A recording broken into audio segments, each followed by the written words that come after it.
The morning rush at Corner Cafe was in full swing when Elena Vasquez noticed the woman sitting alone at table 7, her shoulders tense with frustration as she stared at her phone. Elena had been working the early shift for 3 years now, and she'd developed a sixth sense for customers in distress, the way they held their bodies, the particular furrow in their brows that meant something had gone wrong. The woman looked to be in her 40s, with silver-streaked hair pulled back in an elegant chignon and a tailored navy blazer that spoke of boardrooms and important decisions. Her laptop was open beside an untouched cappuccino, and she was speaking rapidly into her phone in what sounded like frustration. Elena finished preparing a latte for the customer at the counter. Extra foam, no sugar, just the way Mrs. Patterson liked it every Tuesday, and glanced over at table 7 again. The woman had hung up and was now typing furiously on her laptop, pausing occasionally to run her hands through her hair in a gesture that Elena recognized as barely controlled stress. It was 7:23 a.m., and Elena knew from experience that whatever crisis was unfolding at table 7 would likely determine the woman's entire day. She'd seen it countless times, executives, entrepreneurs, and professionals of all kinds who carried the weight of their responsibilities like invisible armor, rarely asking for help even when they desperately needed it. Elena approached the table with a fresh napkin and a gentle smile. "Excuse me?" she said softly, not wanting to intrude. "I couldn't help but notice you seem to be having some difficulties. Is there anything I can help with?" The woman looked up, and Elena saw eyes that held a mixture of exhaustion and determination. "Oh, thank you, but I don't think so. Unless you happen to speak Mandarin, Arabic, Portuguese, German, Japanese, and French, and have experience mediating international business disputes." The woman's laugh was strained. More frustration than humor.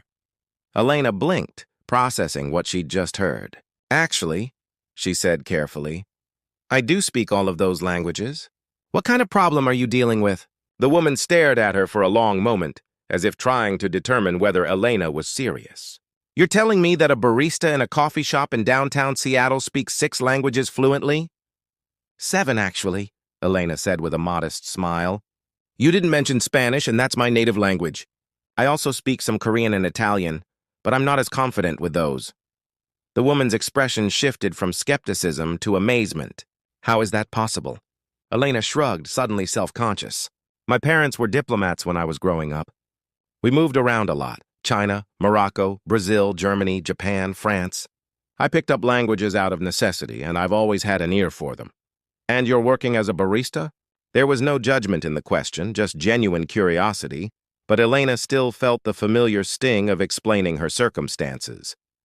"I'm working on my master's in international business at UW, she said. "This job pays the bills and gives me flexible hours for classes.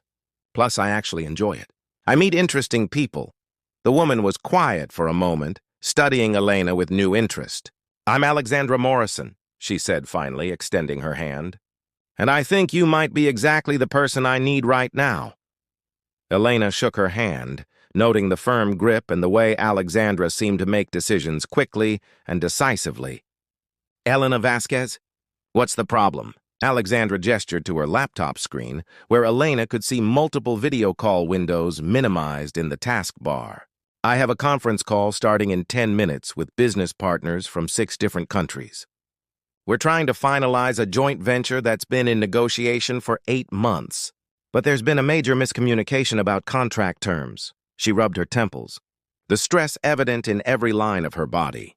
"My usual translator is in the hospital with appendicitis, and the backup service I called this morning just informed me that they don't have anyone available who can handle all the languages we need. Without proper translation, this deal, worth about $200 million, could fall apart completely." Elena felt her pulse quicken. "What kind of miscommunication?" "The German partners think we agreed to one timeline. The Chinese team has a completely different understanding of the profit-sharing structure. The Brazilian group is confused about manufacturing requirements. The Japanese representatives are concerned about quality control protocols. The French partners are questioning the distribution agreements. And the Arab investors are worried about compliance with Islamic finance principles." Elena nodded slowly, her mind already working through the complexities. "That's quite a puzzle." "It's a disaster," Alexandra said flatly. 3 years of work potentially down the drain because of translation and cultural communication issues. Elena looked around the cafe. The morning rush was winding down, and her co-worker Jake was handling the remaining customers without any trouble. She made a decision that surprised even her. "Would you like me to help?" she asked. "I mean, I know I'm just a barista, but I do understand international business protocols, and I've actually dealt with similar cross-cultural communication issues before." Alexandra stared at her. "You would do that?" "If my manager is okay with it, yes. This sounds exactly like the kind of challenge I've been studying for."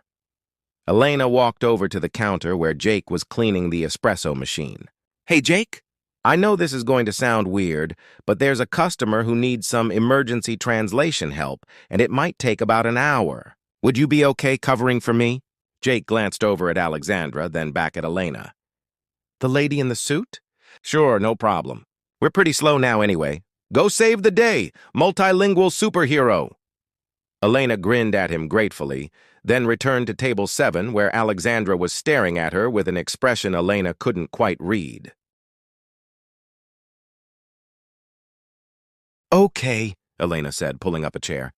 "Tell me more about each group's concerns, and let's see if we can figure out where the miscommunication started." For the next 5 minutes, Alexandra outlined the complex web of misunderstandings that had developed. Elena listened carefully, occasionally asking clarifying questions, her mind organizing the information and identifying patterns. "I think I see what happened," Elena said finally. "It sounds like there were some cultural assumptions made during the initial negotiations that didn't translate properly. In Chinese business culture, when they agreed to the timeline, they were likely building in flexibility that wasn't communicated to the German team, who prefer more rigid scheduling. The Brazilian manufacturing concerns probably stem from different quality standards assumptions. And the Islamic finance issues suggest that the Arabic translation didn't properly convey the profit-sharing structure in terms that align with halal investment principles." Alexandra was staring at her with growing amazement. "That's exactly right. How did you—" "Cultural context is everything in international business," Elena said.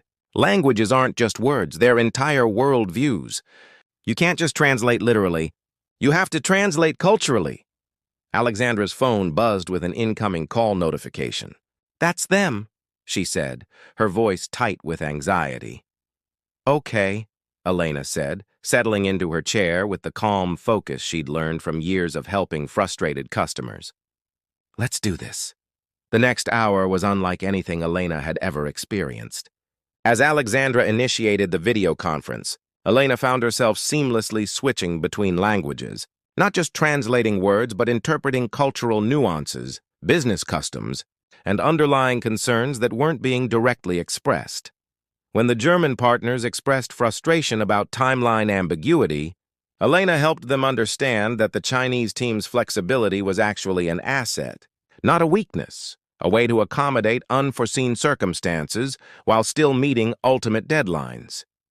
She explained this to the Chinese representatives in Mandarin, emphasizing the German need for structured milestones, and watched both sides begin to nod with understanding. The Brazilian manufacturing concerns were addressed when Elena translated not just the technical requirements, but the underlying quality philosophy that each side valued. She spoke with the Japanese representatives about their quality control protocols in Japanese, then conveyed their meticulous approach to the other partners in ways that built confidence rather than concern. The French distribution questions were resolved when Elena helped them understand that what they'd interpreted as restrictive limitations were actually protective measures designed to preserve brand integrity, something that resonated with their own business values. Most delicately, Elena worked with the Arabic investors to restructure the profit-sharing explanation in a way that aligned with Islamic finance principles, translating not just the financial terms but the ethical framework that made the investment acceptable within their cultural and religious guidelines. Throughout the call, Elena watched Alexandra's expression transform from anxiety to amazement to something that looked like awe. More importantly, she watched as the various partners began to relax, laugh, and engage with each other in ways that suggested genuine partnership rather than mere business. necessity. When the call ended, an hour later, with handshakes all around and plans to finalize contracts by the end of the week, the cafe had grown quiet around them. Alexandra closed her laptop and turned to Elena with an expression that was difficult to read. "I don't know how to thank you," she said finally. "You just saved a deal that represents 3 years of my life." Elena felt heat creep up her neck.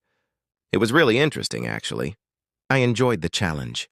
"Elena," Alexandra said, her voice serious, "I need to tell you something. I'm the CEO of Morrison Global Enterprises. We're a multinational consulting firm with offices in 43 countries. What you just did, the cultural intelligence, the linguistic skill, the business acumen, that's exactly what our company specializes in." Elena's eyes widened. Morrison Global Enterprises. She'd studied them in her international business strategy class just last semester. They were one of the most successful cross-cultural consulting firms in the world. "I want to offer you a job," Alexandra continued. "Full-time, starting immediately if you want it. International cultural liaison, with a starting salary that would let you quit school if you choose to, though we'd also be happy to pay for you to finish your master's degree part-time." Elena stared at her, the words not quite processing. What? "What you just did doesn't happen by accident," Alexandra said. "That level of cultural fluency combined with business understanding and the ability to think on your feet, that's exactly what companies like mine spend millions trying to find. You have a gift, Elena, and you've been using it to make coffee when you could be changing how international business gets done." Elena looked around the cafe, at Jake behind the counter, at the familiar tables and chairs, at the life she'd built that was comfortable and predictable and safe. Then she looked at Alexandra, who was offering her something she'd dreamed about but never quite believed was possible. I'd need to give 2 weeks' notice here," she said slowly. Alexandra smiled, the first genuine smile Elena had seen from her all morning. "Of course, professional courtesy is important. But Elena, I want you to know that what happened here today doesn't happen often in my world. You didn't just solve a business problem. You built bridges between cultures, helped people understand each other across languages and traditions and assumptions. That's not just valuable, that's transformative." As Alexandra gathered her things to leave, she handed Elena a business card. "Think about it," she said, "but don't think too long. The world needs people like you in positions where they can make a real difference." After Alexandra left, Elena sat at table 7 for a few minutes, staring at the business card in her hands. Jake came over with a fresh cup of coffee and sat down across from her. "So," he said with a grin, "I'm guessing you're not going to be making lattes much longer." Elena looked up at him, then around the cafe one more time. "You know what's funny?" she said. "I always thought my languages were just this random thing about me, you know? Like, nice to have, but not particularly useful in the real world. And now?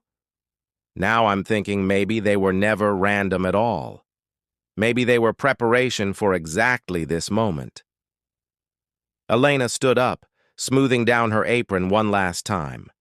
She had 2 more hours left on her shift, 10 more days of work ahead of her, and then a future that was completely different from anything she'd imagined when she'd woken up that morning. But as she returned to the counter to help Jake with the lunch rush, Elena realized that sometimes the most extraordinary opportunities come disguised as ordinary moments. A frustrated customer, a simple offer to help, and the courage to use. Gifts you didn't even know were gifts until someone showed you their true value. The woman at table 7 had been a stranger when she'd walked in, but she was leaving as something else entirely. The person who had seen Elena's potential when Elena herself had stopped looking for it, and who had reminded her that sometimes the most important conversations happen not in boardrooms or conference halls, but in the quiet corners of coffee shops where people are brave enough to ask for help and generous enough to offer it.